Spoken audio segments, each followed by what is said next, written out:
What's happening, guys? This is Mike and Mike's Little Dragon channel, and this week Deadpool Batman came out. It has been 20 years since the last Marvel and DC crossover, and when this was announced, it kind of took everyone by storm because it really seemed to come out of nowhere. It was, quite a shock to see that Marvel and DC were finally going to do another crossover. There seemed to be so much bad blood between the two of them, but I guess they realized there was a lot of money to be made, so to speak, and it would give the comic book industry a real shot in the arm by doing this big crossover. So they announced that they were going to do a Marvel Deadpool Batman book, and then they were going to do a DC Batman and Deadpool book. So what we have here is the first one. Before we go any further, I dove all in onto it, and I bought all the covers that my shop had. The guy who works there gave me a really good deal since I was buying all of them. So although it was pricey, it wasn't terribly out of pocket. So we'll go ahead and take a look at them real quick. This one is basically just the logo split down the middle, half Deadpool's logo, half Batman. That's kind of cool or whatever. This one here, we have Deadpool possessing the Infinity Gauntlet, and it also shows us a little teaser of all the crossovers that happen inside of it. So we have this here, and this cover is by, let's see if we can see who it is.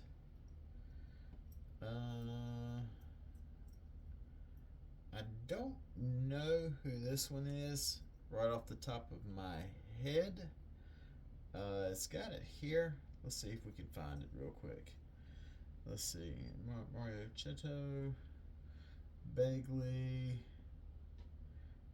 Capullo, Tim Townsend. Russell Dowderman and Matthew Wilson is the one who did this cover. Then we have the Ryan Stegman here. This is kind of like an homage to the classic Incredible Hulk cover that has Wolverine with his claws popped out, and his you see the Hulk, kind of his reflection in the claws. It's a little homage to that. Then we have kind of a basic Greg Capullo cover right here. I guess if you had to call one the standard cover, it would be this one. And then we have another cover right here. I want to say this is, I'm not sure who this is. Let's see. It is, we're looking. It is, it ought to say right here. I've got to be overlooking it. It is, I know it's staring me right in the face and I'm going to miss it. Steve McNiven? No, it's not Steve McNiven. Oh yeah, Esad Rivik. It is him. That's who I thought it was. I wasn't sure. Then we've got the J. Scott Campbell, Huntress, and Psylocke cover. And then we have, I think this is this is Matteo Scalera, I believe it is. We've got Green Arrow and Daredevil. No, I'm sorry, not Matteo. It's Marco Cicchetto. I was way off. Then we have a Capullo wraparound here. Then we have another wraparound. Oh no, it's not. This is the Mark Bagley one.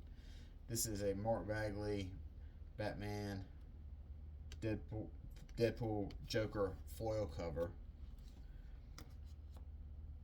And then we have Rogue versus Poison Ivy right here. This is, who is it here? It is foil magic Catwoman. Pepe Larraz. Pepe Larraz here. We have a Daniel Warren Johnson here. Big Barter and Big Ben Grimm the Thing. This one probably is, if I had to rank them, I would probably have this one towards the bottom. I do like the image, but it feels to me a lot like a lot got lost right here with Ben Grimm. His head and his shoulder and his arm, it all kind of runs together, and it can make it a little confusing. So I kind of have to put this one towards the bottom a little bit. Then we've got typical Scotty Young. Scotty Young and Babies. The man's made a tremendous career and a tremendous living off of drawing babies. Peach Momoko of Elektra and Batgirl Cassandra Cain. We have the Dodsons right here with Wonder Woman and Cap. And then we have Art Germ with Catwoman and Magic.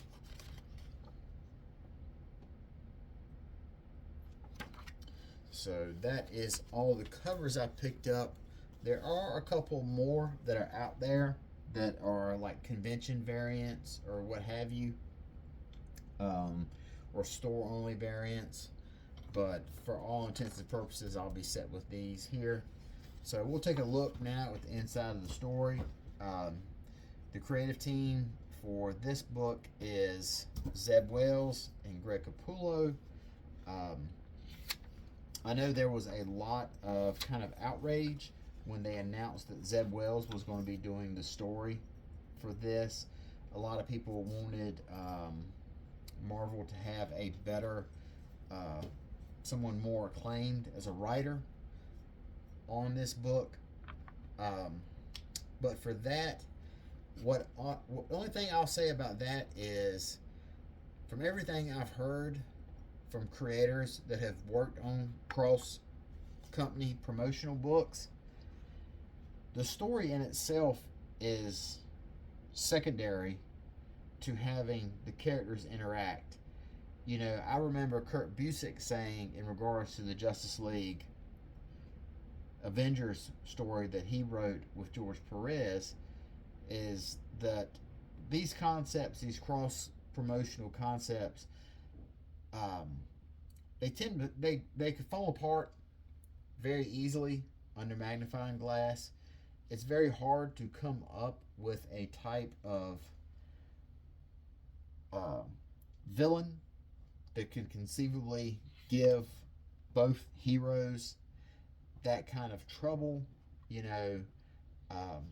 So really, all intents and purposes, you're not really looking for a Watchmen style story in terms of impact.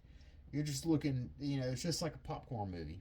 Just sit back, read it, enjoy your characters interacting, and then, you know, hey, we finally got it. But this story here, I really enjoyed it. I thought it was really good fun. Basically the story of it, the gist of it is, Deadpool comes to Gotham. He runs into Batman. Then he kidnaps Batman.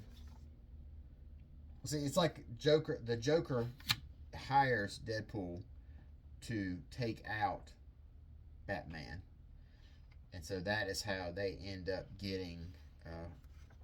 That is how they end up running into each other. But what we see is, Deadpool pops a gas grenade right here inside the Batmobile and knocks out Batman, and then Batman comes to, and he's tied up right here. We see he's tied up by the Joker, and then Batman basically begins to get in the Joker's head and turns Joker and Deadpool against each other. So kind of it is one big Batman plays the game, gets caught, turns to Joker, and Deadpool against each other. Deadpool gets Jokerized, and then stuff happens. Blah blah blah blah. And then at the end, Batman tells him, "At the end of the day, you did save Gotham City, so I'm going to let you go home. Don't let me catch you around here anymore." Deadpool was Jokerized, and then the last thing he says is, "No harm in taking a little peek around the city, right?" So it's a very fun story. Like I said, I know a lot of people were concerned about Zeb Wells' ability to handle this type of story. I felt like that was really not necessary because Zeb Wells, he has a good sense of humor, and he can craft a story that has good comedic backdrops to it, and that is necessary when working with Deadpool and the Joker here. So the story was fine. I enjoyed it. Pretty solid, all things considered. But the other part of this book is you have one, two, three, four, five. You have six other stories, small team ups between other heroes. And the first one we have here is Captain America and Wonder Woman. And this is by Chip Zdarsky and Terry Dodson. And this is probably, out of all the backups, I probably found this one the strongest out of all of them. Um, Basically, it is a world, and it's a intermingled reality. The Justice League and the Avengers coexist. We see at the tail end of World War II, Captain America has Hitler in the bunker. Wonder Woman says, "Don't shoot him. He's surrendering." And she tells Cap that you're a better person to shoot than to shoot a surrendering villain. And we kind of get a little rundown of they have like one giant mashed up team. So we have like a handful of flashbacks right here that occurred in their little fictional universe. We see instances that played out in, like, we see the time Wonder Woman killed Maxwell Lord. So we see that, and we see Captain America being there and interfering and preventing her from going down that path. But you really have a lot of characterization in this story right here. This one's probably one of the most serious of the backups, or in the whole book, actually. And then we see that Hitler just decides to take his own life. And then at the very end, they're in a big battle, and Steve Rogers takes a fatal blast. And then he passes away, and we see Wonder Woman picking up the shield to lead this next generation of heroes right here. So this one is probably, like I said, it's a little bit more sentimental, a little bit more of a serious story than the previous one, the Deadpool Batman. And then we have the ad right here, Batman Deadpool. This will be the next one shot that comes out in November. This will be leading with Grant Morrison and Dan Moore with a whole slew of backups, just like this one has. But those backup stories, I don't believe they have been announced yet. This next story here is by Kelly Thompson, and it is basically Crypto and Jeff the Shark playing with a ball, just kind of being like animals, playing with a ball, having a good time. It's a very fun, lighthearted story. It's just, I really enjoyed this story too. This one, it's just very pure, very innocent story. Two mascots meeting. And then you have Daredevil and Green Arrow. This story here is by Kevin Smith. Daredevil and Green Arrow meet on a rooftop. They're fighting ninjas. You've got Kevin Smith as the writer, Adam Kubert is the artist, and it is fairly predictable. If you said that you were going to have what is this, 8 pages? 1, 2, 3, 4, 5, 6, 7, 8.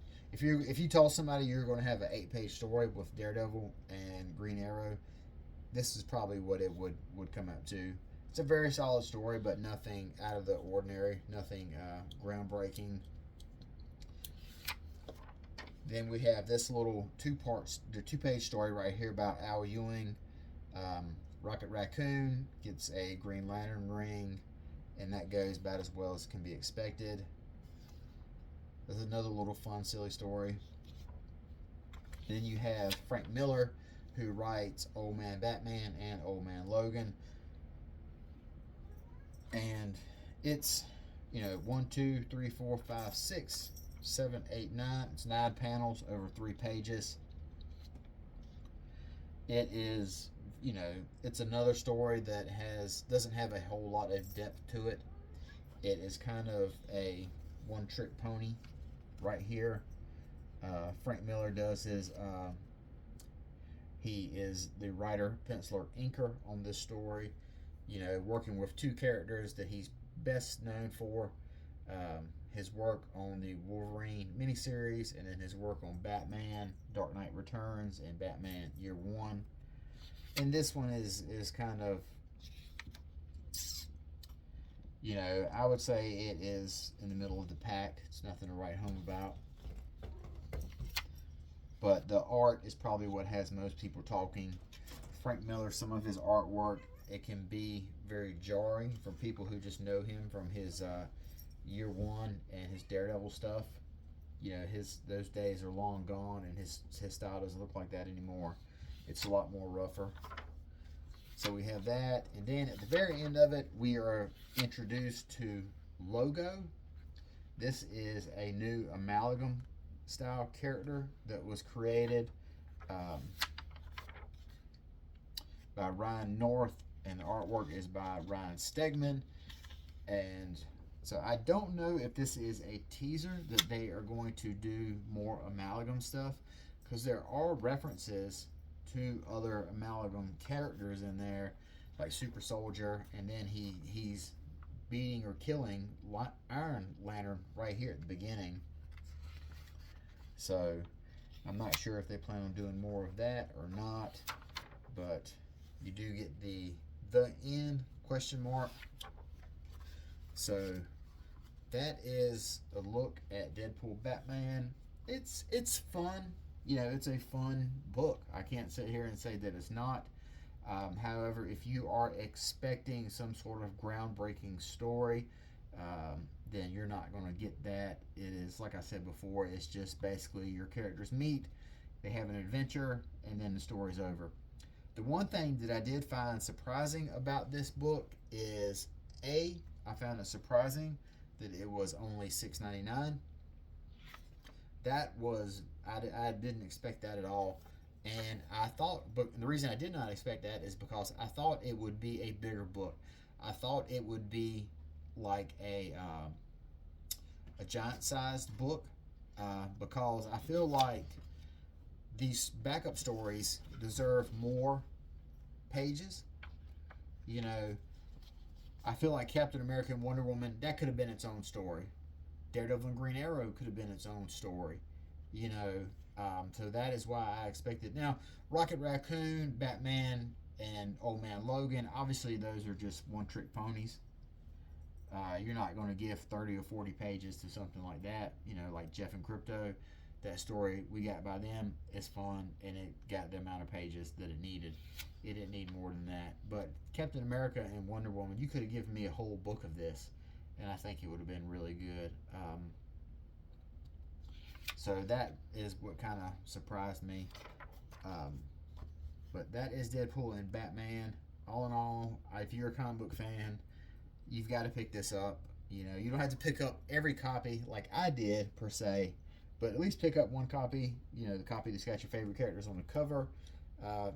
It's something that you gotta at least pick up to read. We don't get these type of crossovers between these characters every day, so who knows? After the DC one comes out, who knows how long it'll be to the next time it happens. But Deadpool and Batman, going down to your shop, pick it up. There's probably 50 covers out there to choose from, so find one that's got your characters that you like the most on there, and then go for it. Until next time, talk to you guys later. Bye bye.